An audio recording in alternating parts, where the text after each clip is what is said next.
Si te dijeran que una cocinera de 23 años envenenó a 2.283 soldados alemanes en una sola noche, probablemente no lo creerías. Pero en octubre de 1943, en una cocina militar en el corazón de Varsovia ocupada, Nyuta Teitelbaum hizo exactamente eso. Y lo que hace que su historia sea aún más extraordinaria es que la Gestapo la buscó durante años sin jamás descubrir quién era realmente. Varsovia, Polonia. Otoño de 1943. La ciudad llevaba 4 años bajo bota alemana. Las calles que alguna vez vibraron con vida polaca ahora resonaban con órdenes en alemán y el sonido constante de botas marchando sobre adoquines mojados. Los polacos caminaban con cabezas bajas, evitando contacto visual con los ocupantes. Los judíos que quedaban estaban confinados en el gueto, esperando trenes que todos sabían no llevarían a ningún lugar bueno. Y en medio de este infierno perfectamente organizado, una joven judía tomó la decisión de convertirse en asesina. Nyuta Teitelbaum no parecía peligrosa. Con su cabello rubio teñido y documentos falsos que la identificaban como Wanda Barecka, católica polaca de Cracovia, parecía exactamente lo que pretendía ser, una cocinera ordinaria trabajando para sobrevivir en tiempos extraordinarios. Nadie mirándola habría sospechado que bajo ese delantal manchado de harina latía el corazón de alguien que había decidido que si iba a morir en esta guerra, se llevaría a tantos alemanes como fuera posible con ella. Pero para entender cómo una cocinera se convirtió en uno de los saboteadores más efectivos de la resistencia polaca, necesitamos retroceder varios meses, a cuando Nyuta Teitelbaum todavía era Nyuta Teitelbaum y no Wanda Barecka. El gueto de Varsovia en 1942 era un lugar donde la humanidad iba a morir lentamente. Nyuta había perdido a su madre por tifus el año anterior. Su padre había sido fusilado en la calle por un soldado alemán que necesitaba cumplir una cuota de ejecuciones. Su hermano menor había desaparecido en una de las deportaciones masivas, probablemente enviado a Treblinka, probablemente muerto en las cámaras de gas en cuestión de horas. A los 22 años, Nyuta quedó completamente sola en un mundo que había decidido que ella no merecía existir. Muchas personas se habrían rendido. Habrían esperado su turno para el tren, habrían aceptado lo inevitable con la resignación de quien ya no tiene fuerzas para luchar. Nyuta no era de esas personas. El contacto con la resistencia llegó a través de un hombre llamado Jerzy Kowalski. Era mayor, probablemente 50 años, con manos curtidas y ojos que habían visto demasiado. Antes de la guerra había sido maestro de escuela primaria en Praga, el distrito industrial de Varsovia. Ahora coordinaba células de resistencia con la misma paciencia metódica que había usado para enseñar a generaciones de niños polacos a leer y escribir. Jerzy la encontró en el gueto en febrero de 1943. Se acercó a ella en una esquina oscura donde Nyuta esperaba su ración diaria de pan negro y sopa aguada. «Tienes cabello claro», dijo Jerzy sin preámbulo, estudiando su rostro con ojo profesional. Ojos grises. Pómulos altos. Rasgos que podrían pasar por arios con el maquillaje correcto. Nyuta lo miró con desconfianza. En el gueto, los extraños que se acercaban sin razón aparente generalmente eran informantes o estafadores. «¿Y?», respondió con voz fría. «Y hablo alemán perfecto», continuó Jerzy, «porque lo aprendí de tu abuela que era de Berlín. Lo sé porque he estado observándote durante semanas. Te he visto hablar con los guardias alemanes en el puesto de control, negociando permisos de trabajo para otros. Tu acento es impecable. Hablar alemán no es crimen». «No», acordó Jerzy, «pero es una habilidad útil.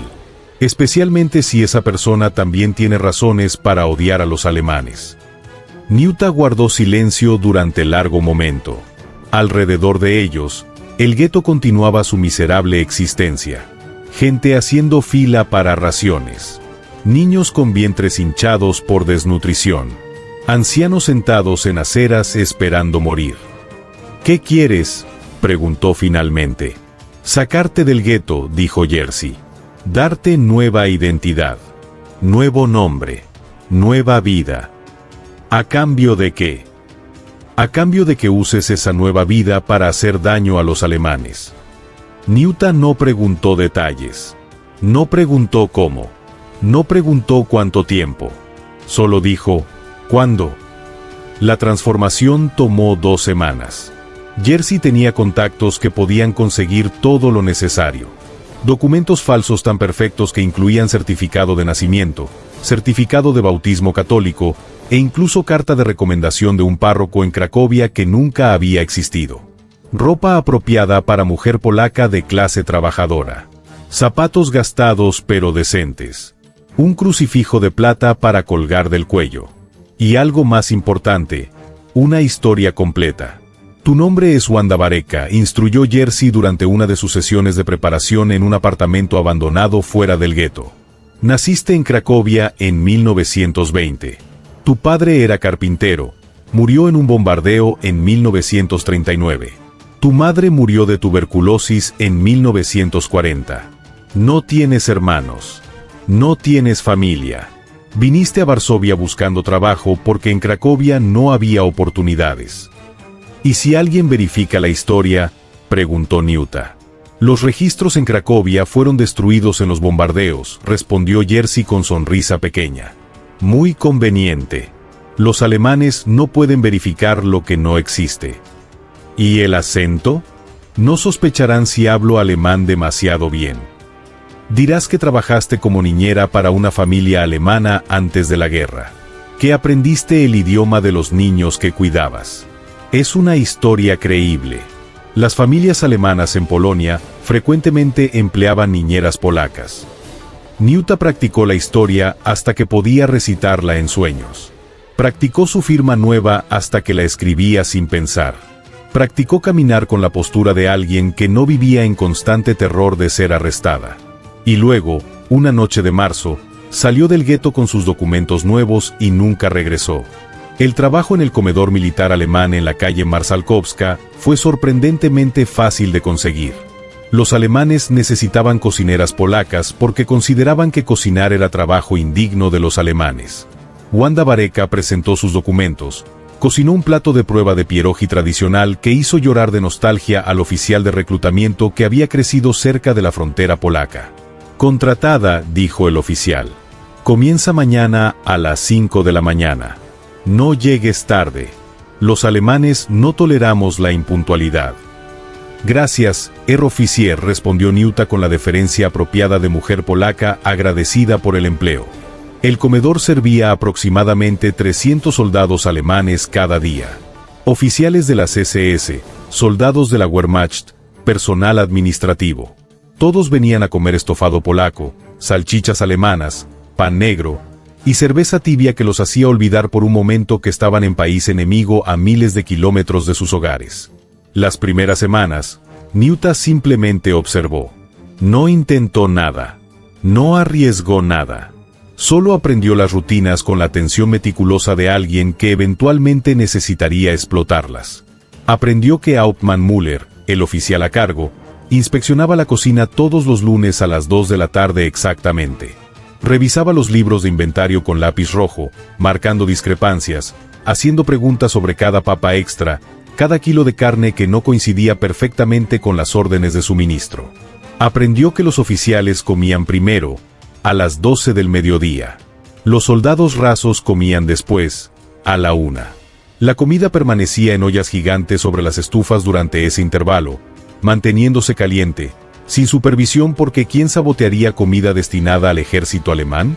Aprendió que entre las 11:30, cuando la cocina terminaba de preparar la comida, y las 12 menos 5, cuando las sirvientas llegaban a transportarla al comedor, había exactamente 10 minutos en los que la cocina quedaba completamente vacía.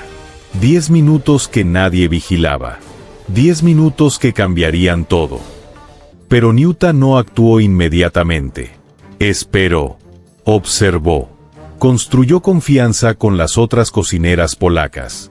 Se convirtió en parte invisible del paisaje, en la cocinera callada pero eficiente que llegaba temprano y se iba tarde y nunca causaba problemas. Y mientras esperaba, conoció a Jerzy semanalmente en apartamentos diferentes que la resistencia mantenía para reuniones clandestinas. ¿Cuándo?, preguntó Jerzy en una de esas reuniones, sentados en habitación con ventanas cubiertas por periódico y una sola vela proporcionando luz tenue. Todavía no, respondió Niuta. Müller todavía me observa. Todavía soy nueva. Si algo sale mal ahora, seré la primera sospechosa. El tiempo no es infinito, recordó Jerzy. Cada día que esperamos, más polacos mueren. Lo sé, dijo Niuta. Pero si actúo demasiado pronto y me descubren, no podré ayudar a nadie nunca más. Jerzy asintió lentamente. Eres más paciente que yo a tu edad. No es paciencia, corrigió Niuta. Es supervivencia. La primera vez que envenenó la comida fue en mayo, 3 meses después de comenzar en el comedor. Había esperado lo suficiente para que ya no fuera la nueva cocinera. Las otras mujeres la trataban como colega. Müller apenas la notaba durante sus inspecciones. Era momento. Jerzy le había proporcionado un pequeño frasco de arsénico. No mucho. Solo suficiente para hacer enfermar a 20 o 30 soldados, no para matarlos. Era una prueba, explicó Jerzy, para ver si el método funcionaba sin despertar sospechas inmediatas. Esa mañana, Niuta llegó al comedor a las 5 como siempre. Encendió las estufas. Comenzó a preparar el estofado del día. Peló papas durante 2 horas. Cortó carne. Sazonó con las especias que los alemanes preferían. A las 11:20, el estofado estaba listo. Las otras cocineras comenzaron a limpiar sus estaciones de trabajo. A las 11:25, salieron hacia el comedor para preparar las mesas. Niuta se quedó sola en la cocina. Sus manos temblaban mientras sacaba el frasco del bolsillo secreto de su delantal. El arsénico era polvo blanco, casi indistinguible de la sal. Lo vació en la olla más grande, la que servía a los oficiales de alto rango. Removió con fuerza, distribuyendo uniformemente. Limpió el frasco. Lo escondió nuevamente. Continuó limpiando como si nada hubiera pasado. Las sirvientas regresaron a las 11:40. Encontraron a Niuta lavando utensilios, silbando suavemente una canción polaca. Esa noche, 17 oficiales alemanes reportaron dolores estomacales severos. 3 fueron hospitalizados con síntomas que los médicos alemanes diagnosticaron como intoxicación alimentaria por carne contaminada. Nadie sospechó del sabotaje. Al día siguiente, Müller ordenó una inspección completa de la cocina. Llegó con 3 asistentes y expresión de furia contenida. Revisó cada rincón. Tomó muestras de la carne. Interrogó a todas las cocineras. Cuando le tocó el turno a Niuta, Müller la miró con ojos que buscaban culpa. ¿Notaste algo extraño ayer?, preguntó en alemán. No, Herr Hauptmann, respondió Niuta con voz que temblaba ligeramente, como cocinera asustada debería sonar. Todo fue como siempre. La carne olía bien. Sí, señor. La revisé cuidadosamente. Müller la estudió durante un momento largo. Niuta mantuvo su mirada baja, manos entrelazadas frente a ella, postura de mujer polaca sumisa y asustada por el interrogatorio del oficial alemán. «Puedes ir», dijo finalmente Müller. «Pero si vuelve a suceder, todas ustedes serán arrestadas». Niuta asintió rápidamente y salió. En su reunión con Jerzy esa semana, reportó el éxito. «Funcionó», dijo. «Los alemanes culparon al proveedor de carne». «¿Cuánto tiempo antes de que puedas hacerlo otra vez?», preguntó Jerzy. 2 semanas. Tal vez 3.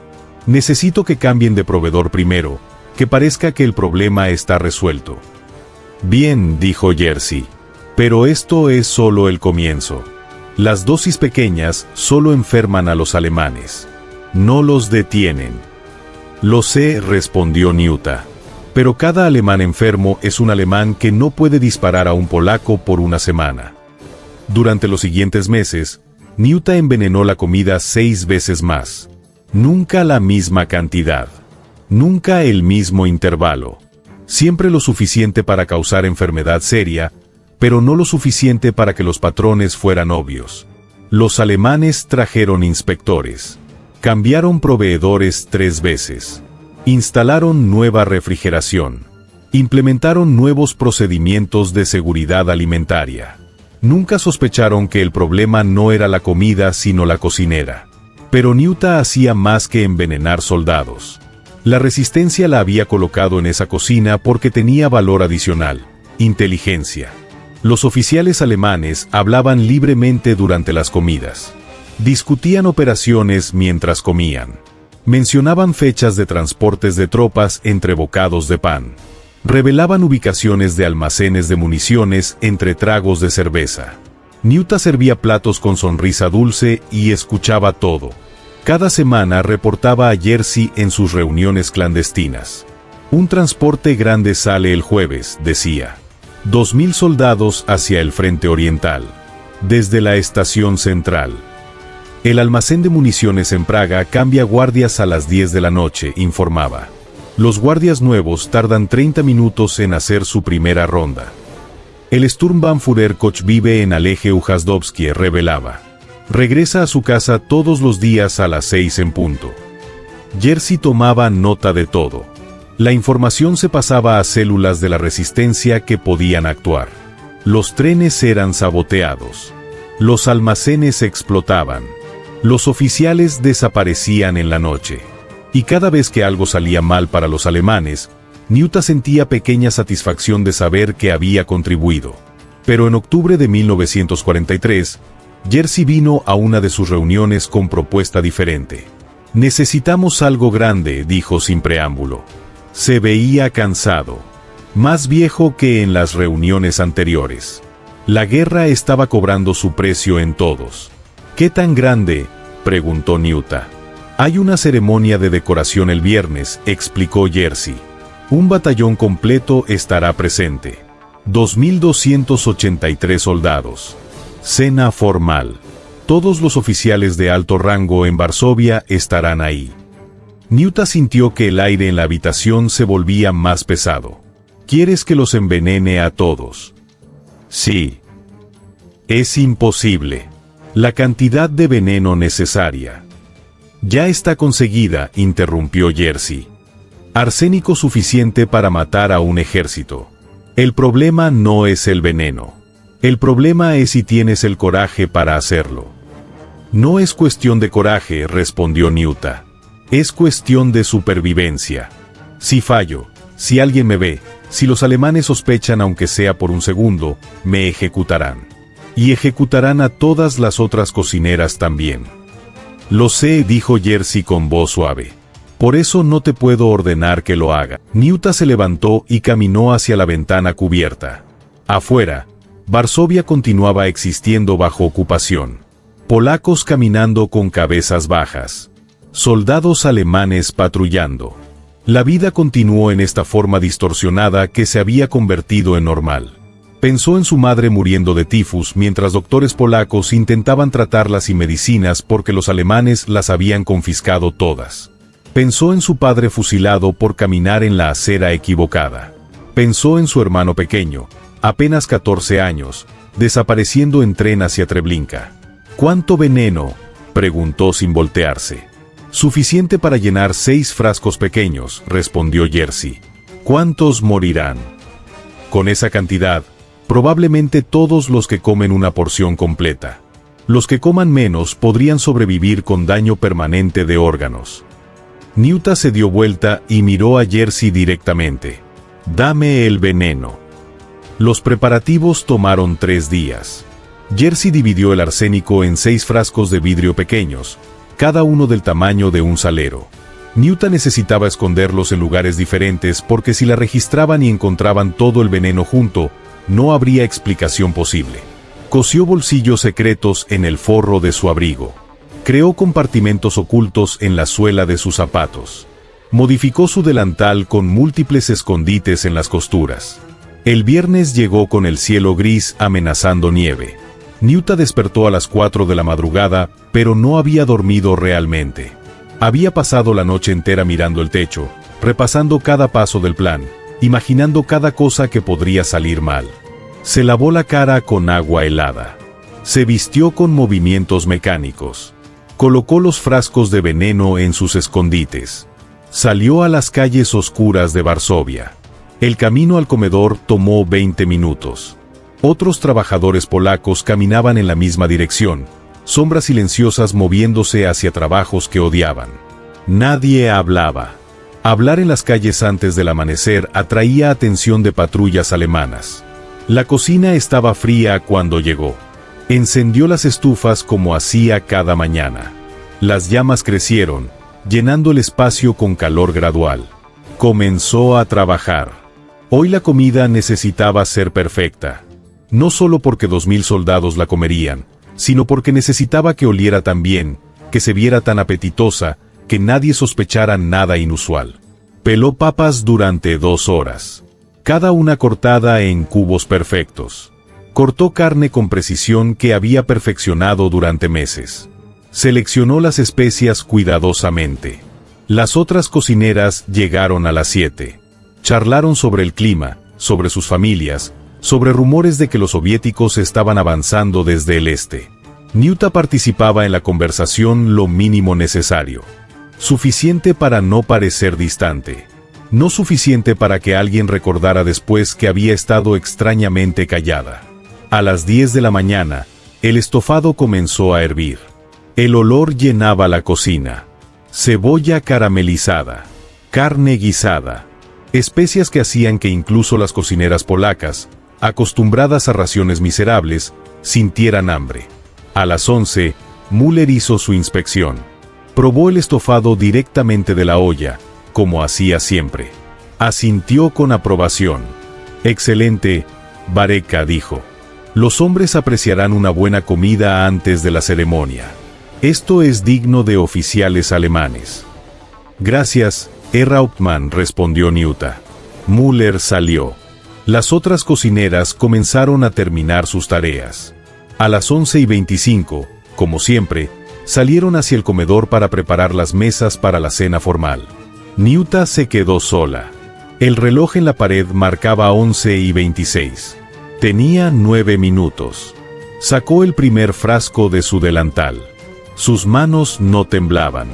En ese momento de soledad absoluta, rodeada por el vapor del estofado y el silencio de la cocina vacía, sintió una calma extraña.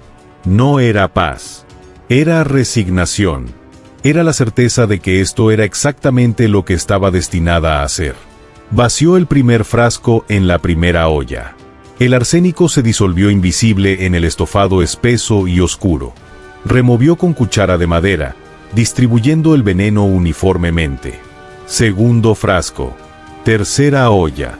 Cuarto frasco. Quinta olla. Le llevó 7 minutos vaciar los 6 frascos en las 6 ollas gigantes que alimentarían al batallón alemán. 2 minutos le quedaban para limpiar los frascos y esconderlos. Para lavar la cuchara hasta que brillara. Para reorganizar el área de trabajo y asegurarse de que no hubiera evidencia visible. A las 11:35, las sirvientas regresaron y encontraron a Nyuta limpiando el piso, silbando suavemente una canción polaca que su madre le había enseñado cuando era niña. La cena formal comenzó exactamente al mediodía. Los soldados alemanes entraron al comedor en formación perfecta, se sentaron en largas mesas dispuestas en filas ordenadas. Los oficiales ocupaban la mesa principal en una tarima elevada. El estofado fue servido en platos hondos de cerámica blanca. Porciones generosas para hombres que habían pasado la mañana en ejercicios militares. Los alemanes comieron con el apetito de soldados jóvenes que habían caminado kilómetros ese día. Nyuta estaba en la cocina lavando los utensilios de preparación cuando escuchó el primer grito. Luego otro. Luego docenas simultáneamente. Una de las sirvientas corrió hacia la cocina, rostro completamente blanco, manos temblando. «Todos», dijo con voz que apenas funcionaba. «Todos están enfermos. Todos». Nyuta mantuvo las manos en el agua jabonosa. Continuó lavando el mismo plato que había estado lavando durante los últimos 5 minutos. «¿Qué?», preguntó con voz que sonaba perfectamente confundida. «Los soldados. Los oficiales. Todos. Están vomitando, gritando, cayendo al piso». La sirvienta no pudo terminar la frase. Nyuta dejó el plato, se secó las manos en su delantal, corrió hacia el comedor siguiendo a la sirvienta. La escena era caos absoluto. Soldados alemanes retorciéndose en el piso. Oficiales vomitando violentamente. Mesas volcadas. Platos rotos. Hombres gritando en alemán pidiendo ayuda, pidiendo médicos, pidiendo que el dolor se detuviera. Nyuta se quedó en la puerta del comedor, una mano sobre su boca, ojos bien abiertos en shock aparente. Por dentro, sentía algo que no había sentido en años: satisfacción pura y feroz. Las ambulancias comenzaron a llegar 30 minutos después. Los hospitales militares alemanes en Varsovia se llenaron en 2 horas. Los médicos trabajaban frenéticamente intentando tratar a 2000 soldados simultáneamente. No había suficientes camas. No había suficientes doctores. No había suficiente de nada. Para las 3 de la tarde, 62 soldados alemanes habían muerto. Cientos más estaban en condición crítica. A las 5 de la tarde, la Gestapo llegó al comedor. Acordonaron el edificio completo.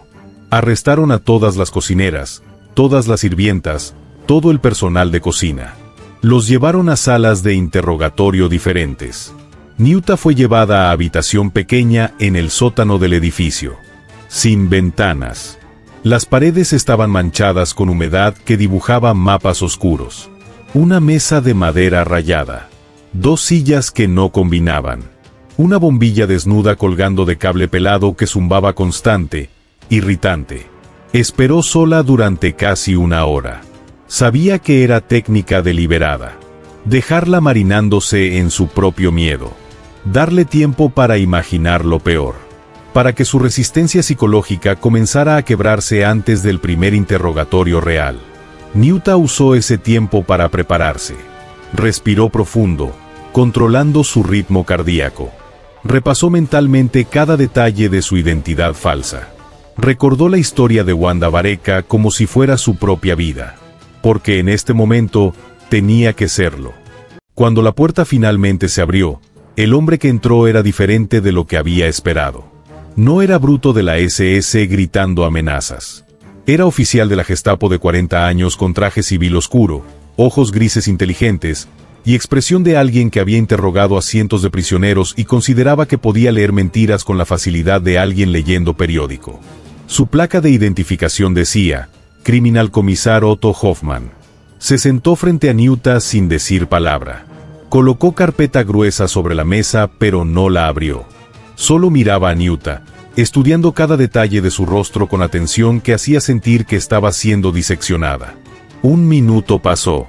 Luego 2. El zumbido de la bombilla llenaba el silencio.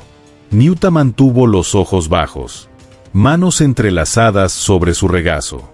Postura de mujer polaca humilde y asustada frente a autoridad alemana. Wanda Varecka, dijo finalmente Hoffmann. No era pregunta. Era declaración. Sí, señor, respondió Nyuta con voz que permitió temblar ligeramente.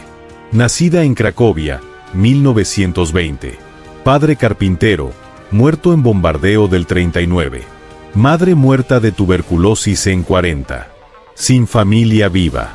Vino a Varsovia buscando trabajo. Consiguió empleo en comedor militar hace 7 meses. Sí, señor. Hoffmann abrió la carpeta lentamente. Sacó documentos uno por uno, colocándolos sobre la mesa en fila ordenada. Cada papel era acusación silenciosa. He leído su archivo, continuó Hoffmann sin mirar a Nyuta. Documentos perfectos. Historia verificable hasta cierto punto. Referencias adecuadas. Todo en orden. Hizo pausa. El zumbido de la bombilla se volvió más fuerte en el silencio. Demasiado en orden, agregó. Nyuta sintió que su estómago se contraía, pero mantuvo su expresión neutral. Confundida. Asustada. Exactamente como Wanda Varecka debería verse. No entiendo, señor, dijo. Por supuesto que no, respondió Hoffmann con sonrisa pequeña que no llegaba a sus ojos. Déjeme explicarle lo que sucedió hoy. 2.283 soldados alemanes fueron envenenados. 62 han muerto hasta ahora. Las proyecciones médicas sugieren que el número final excederá 100. Nuestros analistas químicos encontraron arsénico en concentraciones masivas en 6 ollas de estofado. Sacó fotografías de la carpeta. Imágenes de laboratorio mostrando cristales blancos bajo microscopio. No cualquier cantidad de arsénico, continuó. Cantidad calculada específicamente para causar máximo daño. Alguien que entendía dosificación. Alguien con conocimiento de química o medicina. Yo solo cocino, señor, dijo Nyuta. No sé nada de química. Interesante, respondió Hoffman. Porque su archivo dice que trabajó como niñera para familia alemana antes de la guerra. Familia del Dr. Friedrich Schmidt en Cracovia. ¿Recuerda? Sí, señor. Cuidaba a sus 2 hijos. El Dr. Schmidt era químico industrial, dijo Hoffman observando la reacción de Nyuta. Le enseñó algo sobre química durante su tiempo con la familia. Era trampa.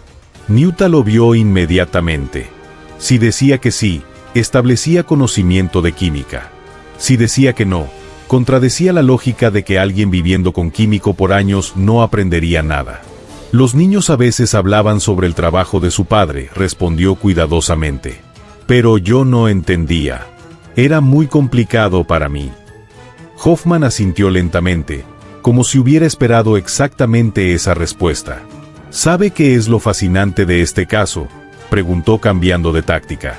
Hemos tenido problemas de intoxicación alimentaria en ese comedor durante meses.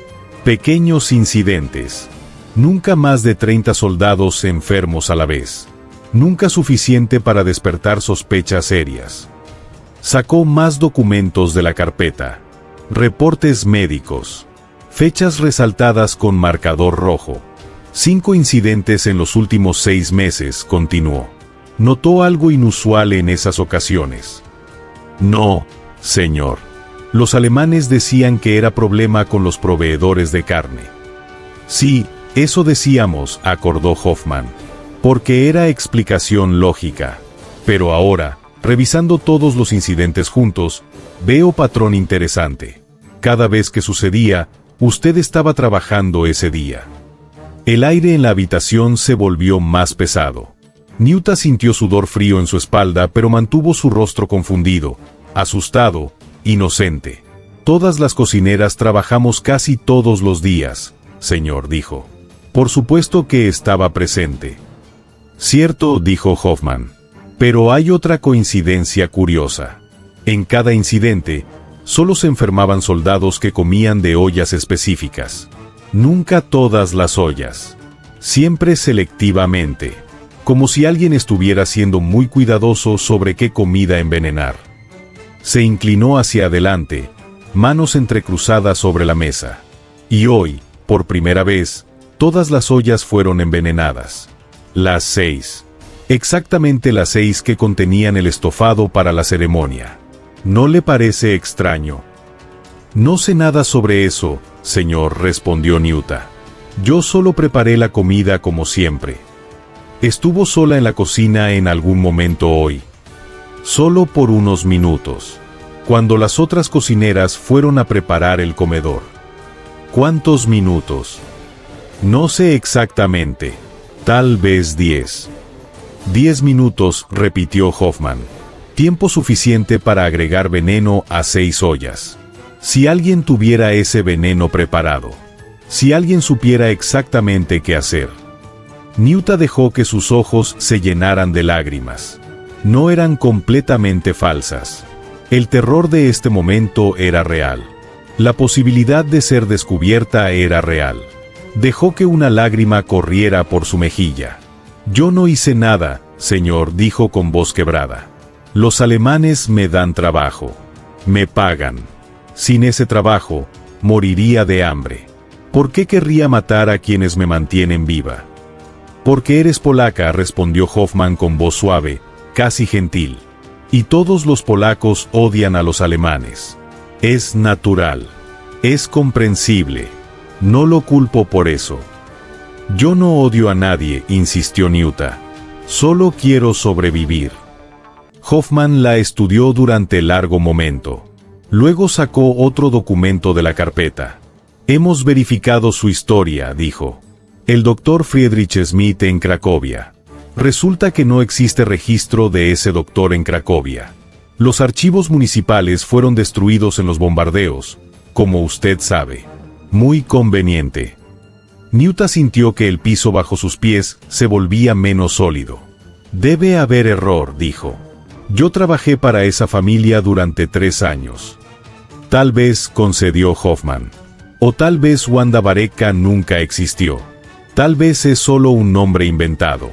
Identidad falsa. Documentos falsificados por la resistencia polaca. Dejó que esas palabras flotaran en el aire durante un momento. Si eso fuera cierto, continuó, entonces la mujer sentada frente a mí podría ser cualquier persona. Podría ser resistente. Podría ser judía del gueto con documentos falsos. Podría ser exactamente el tipo de persona que tendría razones para envenenar a 2000 soldados alemanes. No soy judía, dijo Nyuta con firmeza. Soy católica. Tengo certificado de bautismo. Los certificados pueden ser falsificados, respondió Hoffman. Las identidades pueden ser creadas. Es más fácil de lo que piensa, si tiene contactos correctos en la resistencia. Se levantó de su silla, comenzó a caminar alrededor de la mesa, obligando a Nyuta a girar la cabeza para seguirlo. Déjeme explicarle su situación, dijo. Tengo suficiente evidencia circunstancial para arrestarla ahora mismo. Para ejecutarla mañana. No necesito prueba absoluta. Solo necesito sospecha razonable. Hizo pausa detrás de la silla de Nyuta. Ella podía sentir su presencia a su espalda, pero no se atrevió a girarse. Pero, continuó Hoffman, también soy hombre práctico. Si usted es resistente, si es parte de red más grande, entonces su valor como fuente de información excede su valor como cadáver. Si coopera, si me da nombres, ubicaciones, contactos, puedo garantizar que su vida será perdonada. Caminó de regreso a su silla, se sentó, esperó. Nyuta levantó la cabeza lentamente, mirándolo directamente por primera vez. No sé nada sobre resistencia, dijo con voz temblorosa pero firme. No conozco nombres. No conozco las ubicaciones. Soy solo una cocinera que quiere sobrevivir. Si me ejecuta por algo que no hice, no puedo impedirlo. Pero no puedo darle información que no tengo. Hoffman la estudió durante lo que parecieron minutos eternos. Buscaba señales de engaño.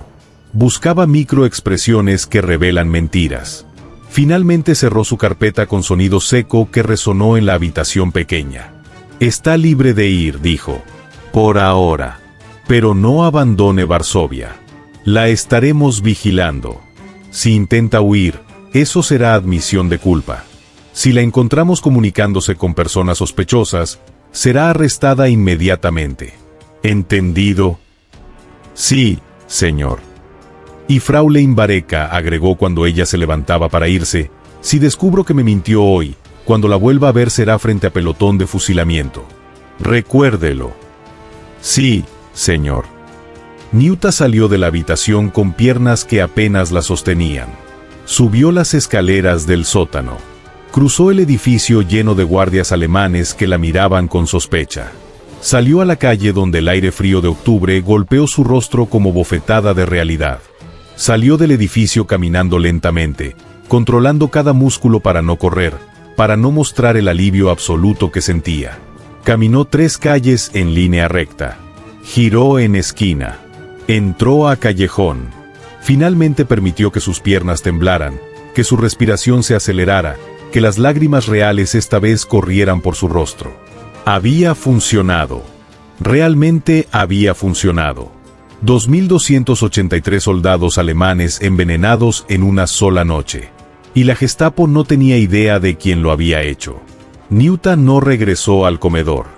Jerzy la sacó de Varsovia esa misma noche, la movió a apartamento diferente, le dio nueva identidad. Ahora era Kristina Novak, costurera. Pasó los siguientes meses trabajando como mensajera para la resistencia. Cruzaba puntos de control alemanes con documentos que certificaban que era católica devota, completamente inofensiva. Los guardias alemanes apenas la miraban.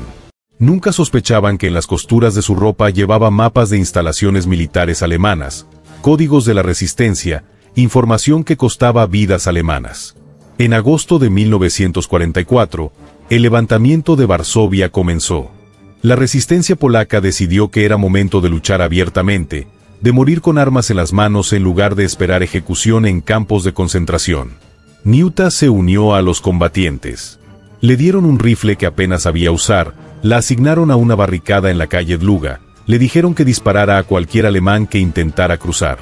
Aprendió a disparar mientras los proyectiles volaban sobre su cabeza. Aprendió a recargar con manos temblorosas. Aprendió a distinguir el sonido de mortero del sonido de artillería.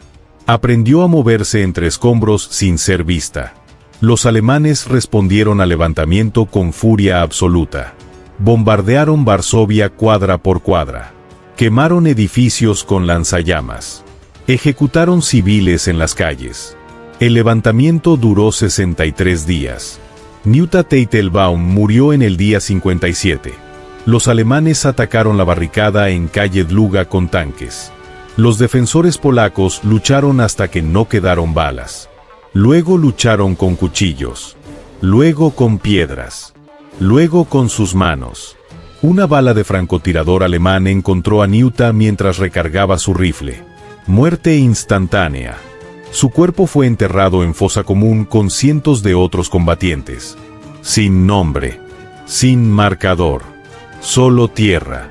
Los alemanes continuaron buscando a quien había envenenado a su batallón. Interrogaron a cientos de personas. Revisaron archivos. Siguieron pistas que no llevaban a ninguna parte. Nunca descubrieron que la persona que buscaban ya estaba muerta, enterrada bajo los escombros de la ciudad que habían destruido buscándola. La historia de Neuta Teitelbaum permaneció oculta durante 40 años. Los archivos de la resistencia fueron destruidos o dispersados. Los sobrevivientes que conocían la verdad habían muerto o emigrado, llevándose sus secretos a tumbas en países distantes. No fue hasta los años 80 que historiadores polacos, revisando meticulosamente documentos alemanes capturados, encontraron reportes médicos detallados del envenenamiento masivo de octubre de 1943. Encontraron investigaciones de la Gestapo que duraron meses. Encontraron órdenes de búsqueda para un saboteador fantasma que nunca fue encontrado. Comenzaron a conectar testimonios de sobrevivientes del levantamiento. Encontraron menciones de una joven llamada Wanda que había trabajado en un comedor alemán. Encontraron documentos falsos con el nombre Wanda Bareca. Rastrearon conexiones. Verificaron registros. Eventualmente llegaron al nombre real, Neuta Teitelbaum. En 1997, el Instituto de Memoria Nacional de Polonia la reconoció oficialmente como combatiente de la resistencia. Su nombre fue agregado al Memorial del Levantamiento de Varsovia. Una placa pequeña entre miles. Vida extraordinaria reducida a nombre y fechas. En el museo hay fotografía borrosa de joven sonriente con ojos brillantes. Copia de documentos falsos con nombre Wanda Bareca. Extractos de reportes alemanes describiendo envenenamiento que investigaron durante años sin resolver. Y hay cita de sobreviviente de la resistencia, grabada en entrevista en 1982. Neuta nos dijo una vez que no le importaba si sobrevivía a la guerra. Solo le importaba cuántos nazis podía llevarse con ella. Cumplió su promesa. Con intereses. Los registros médicos alemanes, preservados con la meticulosidad característica nazi que documentaba todo, confirmaron los números finales: 2.283 soldados envenenados. 62 muertos en las primeras 24 horas. 57 más murieron en las semanas siguientes por daño irreparable de órganos. Total, 119 soldados alemanes muertos por una joven judía de 23 años con 6 frascos de arsénico y cuchara de madera. Sobrevivientes del comedor militar, entrevistados décadas después como ancianos viviendo en Alemania, recordaban ese día con horror persistente que el tiempo nunca había disminuido. Nunca descubrimos quién lo hizo, dijo uno de ellos en entrevista grabada en 1995. Investigamos durante meses. Interrogamos a todos. Trajimos expertos de Berlín. Nunca encontramos respuesta. Fue como si un fantasma hubiera envenenado nuestra comida y desaparecido en el aire. El fantasma tenía nombre. Neuta Teitelbaum. 24 años de edad al morir. Estudiante de química que se convirtió en cocinera, que se convirtió en asesina masiva, que se convirtió en soldado, que se convirtió en leyenda. En algún lugar bajo los edificios reconstruidos de Varsovia moderna yace su cuerpo en fosa común sin marcador, mezclado con tierra y huesos de otros combatientes del levantamiento. Imposible de identificar. Imposible de separar. Pero en el Museo de Levantamiento de Varsovia hay una pequeña exhibición dedicada a ella. Fotografía antes de la guerra. Documentos falsos. Reportes alemanes. Testimonios de sobrevivientes. Y las palabras finales de la exhibición dicen simplemente: una de las muchas sombras de Varsovia que lucharon en la oscuridad para que otros pudieran vivir en la luz. Las sombras de Varsovia guardan muchos secretos. El secreto de Neuta Teitelbaum fue uno de los mejor guardados. Hasta que dejó de serlo.